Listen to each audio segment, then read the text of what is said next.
전북 정읍구청 국회의원 윤준병입니다.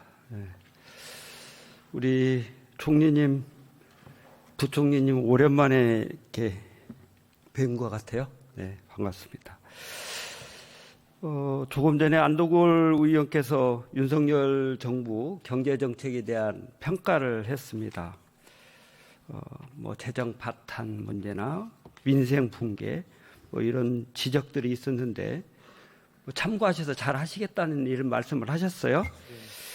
저는 거기 지적된 내용 포함해서 우리 윤석열 정부가 그동안의 경제정책과 관련해서 저는 총체적인 실패다 이렇게 평가를 하는데, 그 요인 중에 하나는 모순적인 경제 운영이 크게 작용했다 이런 생각을 합니다.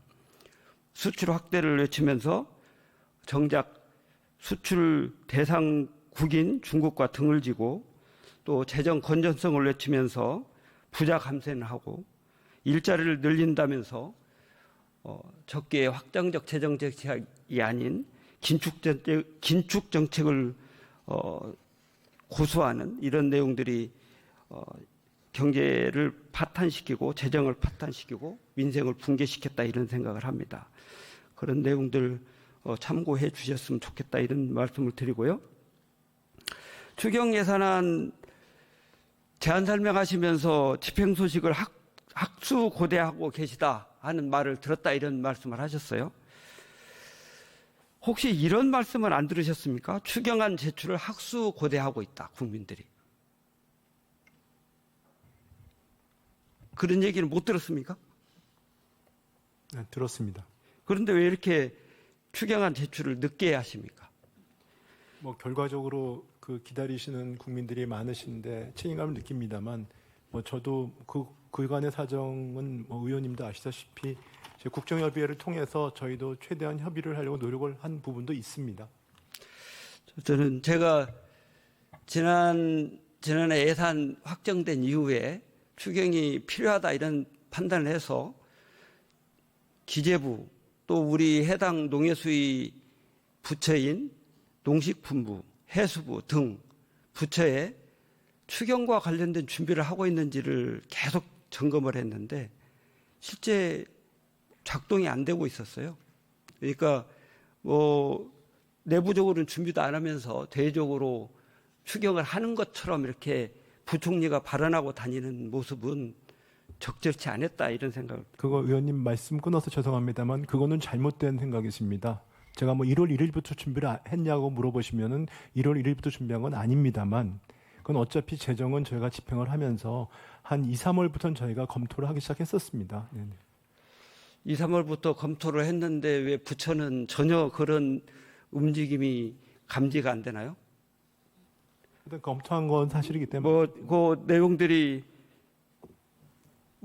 부총리 혼자만 검토했는지는 모르겠는데 부처에서 예산 추경 작업을 하면 추경과 관련된 소요 제기도 하고 그 관련된 내용들을 점검도 하고 의사소통도 하고 이러는 게 추경 편성의 일반적인 과정인데 그런 내용이 전혀 감지가 안 됐었다. 이 점을 지적하니까요.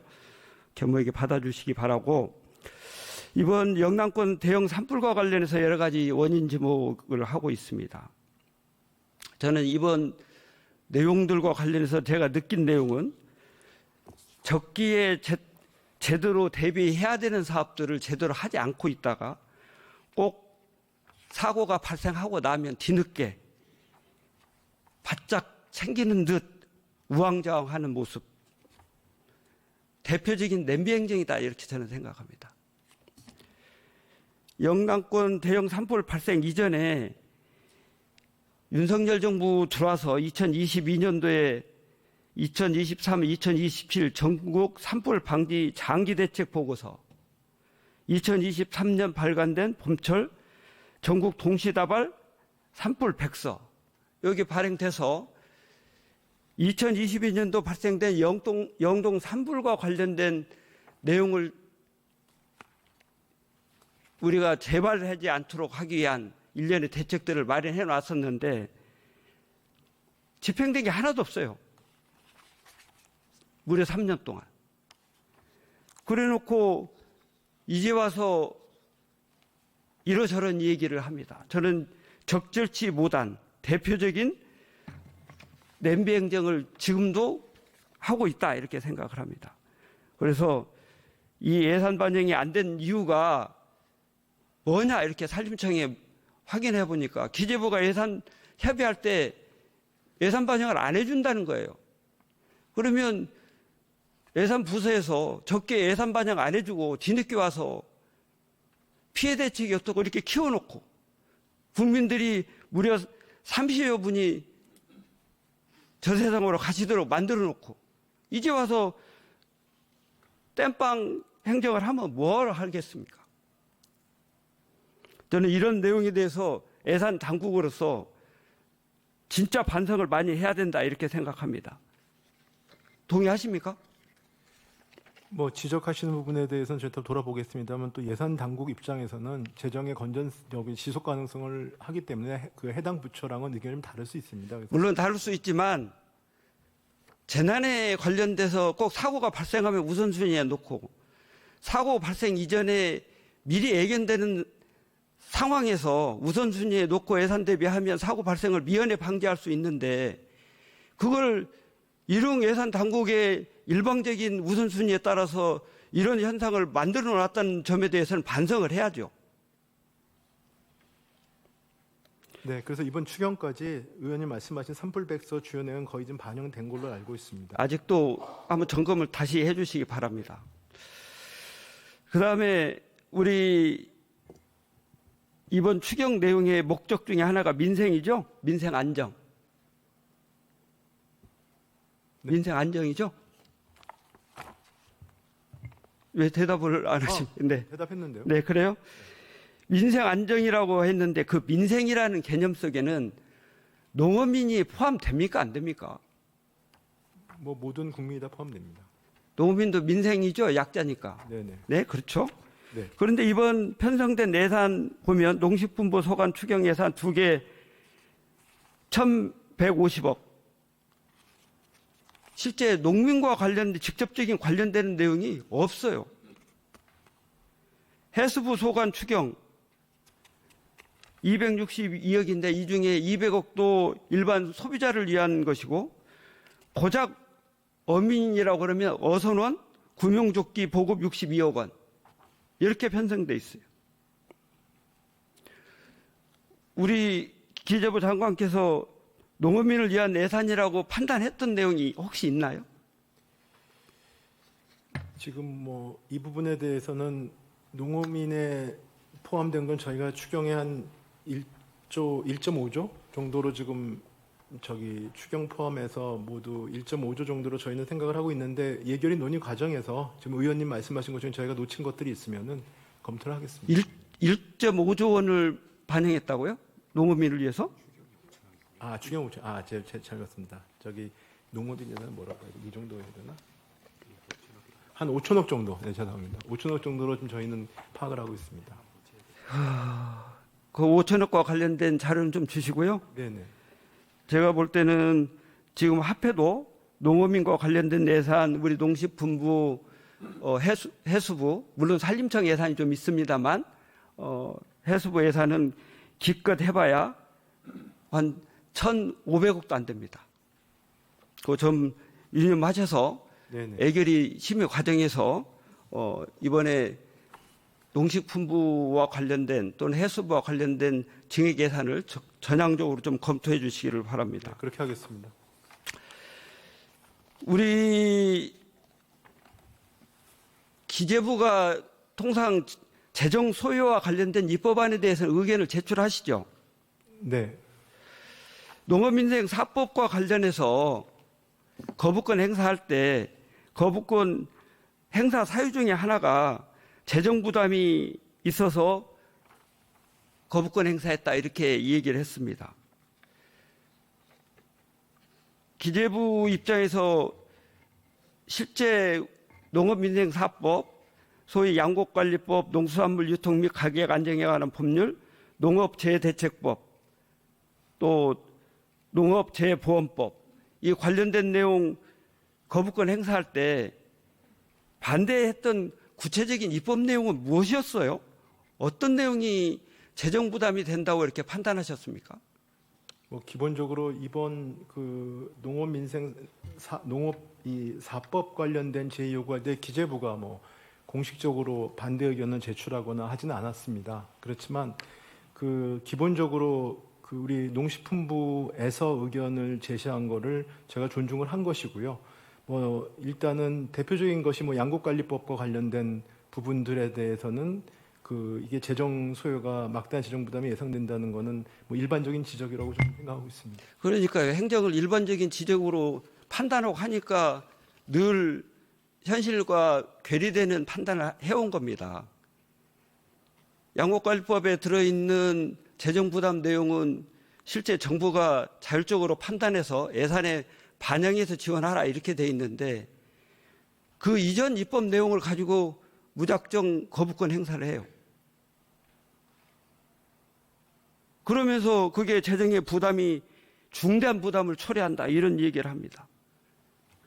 또 법 내용에는 우리 기재부가 판단할 때 조건부로 수반되는 재정 부담 있죠. 예를 들어 어떤 요건이 되면 재정 부담을 한다. 그러면 그럴 경우에 판단은 조건 성취 여부에 따라 달라지는 거 아니겠어요? 그러면 이번에 농업민생사법에 들어있는 경우에도 실제 정부가 해야 될 역할들을 제대로 못하면 예를 들면 사전적 생산 조정에 실패하면 이렇게 부담한다 이런 조건부 내용이 들어있어요. 그럴 경우에 기재부는 재정 부담 소요 규모를 어떻게 판단합니까? 글쎄 뭐 너무 막연한 질문이셔서요. 근데 이 농업사법에 대한 것 중에 뭐 재정 부담만 갖고 저희가 아마 제의 요구한 건 아니라고 저는 알고 있습니다. 재정 부담 내용과 관련된 내용이 막연하다고 그러시는데 예를 들면 사전적 생산 조정을 해야 되는데 예를 들면 쌀 생산과 수요를 대비해서 쌀 수요에 걸맞는 생산을 하도록 사전에 조정해서 그 내용이 이행되면 작동이 안 되겠죠. 네. 그런 상황이 만들어지도록 사전에 정부가 노력하고 그런 경우가 충족되면 재정 부담을 해야 될 필요가 없지 않겠어요? 그렇게 의무를 부과하고 그런 결과가 만들어지면 해라 이렇게 입법적으로 만들어졌는데 그걸 가지고 뭐 1조 4천억이 수요됩니다. 뭐 이렇게 판단하고 있다. 정부가. 그러면서 거부권 행사했다. 이거는 잘못된 판단이다 하는 점을 명확하게 지적하니까요. 추후에는 이런 입장들이 반복되지 않기를 바랍니다. 우리 외교부 장관님, 우리 서해 중국과 관련해서 잠정 조치 수역 구조물 설치하는 거 알고 계시죠? 네. 우리 외교부의 입장은 어떤 겁니까? 우리의 정당하고 합당한 권익이 해양 이익이 영향받아서는 안 된다는 입장을 갖고 중국 측에 각급 채널을 통해서 전달하고 있습니다. 4월 23일에야 이렇게 뭐 입장을 말씀하신 것 같아요. 그 이전에는 소극적으로 대응한 걸로 보이는데 그렇지 않습니까? 22년부터 관계부처 대책회의 또 NSC 회의도 했고요. 네. 작년에도 제가 한번 회의에 참석해서 논의한 적이 있고요. 그렇습니까? 이번에는 제가 왕이 부장 만났을 때 한중 회담에서 도쿄에서 저희 입장을 단호하게 전달했고요. 우리 외교부도 거기에 중국과 관련돼서 네. 비례적인 조치를 염두에 두고 있는 거죠.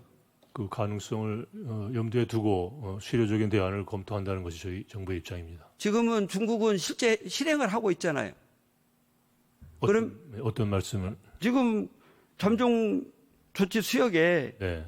양식장용 구조물이 설치를 해놨잖아요. 네. 2기나. 네. 그럼 우리도 설치해야 되는 게 비례적인 조치 아닙니까? 그것은 뭐 경제적인 타당성과 다른 또 고려해야 될 요소가 있기 때문에요. 그것을 할 건지 해양과학조사 기지를 할 것인지 다른 용도의 어떤 구조물을 할 것인지를 다 종합적으로 검토를 하고 있습니다. 언제 검토 결과는 나오나요? 지금 이미 비례적인 아까 조치를 말씀드린 대로 2020년 하겠다면서 네. 중국은 이미 실제 구조물이 설치되어 있는데 네. 우리는 언제 그런 내용을 결정해서 실제 추진하는 거예요. 지난주에 한중 해양 그 대화를 했기 때문에 거기서 주고받은 내용과 거기에 따른 중국의 대응 조치도 봐가면서 검토하도록 하겠습니다. 중국이 앞으로 어떻게 나오는지.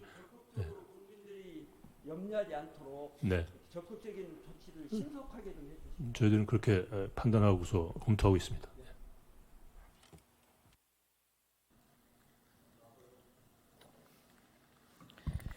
네, 윤준병 의원님 수고하셨습니다.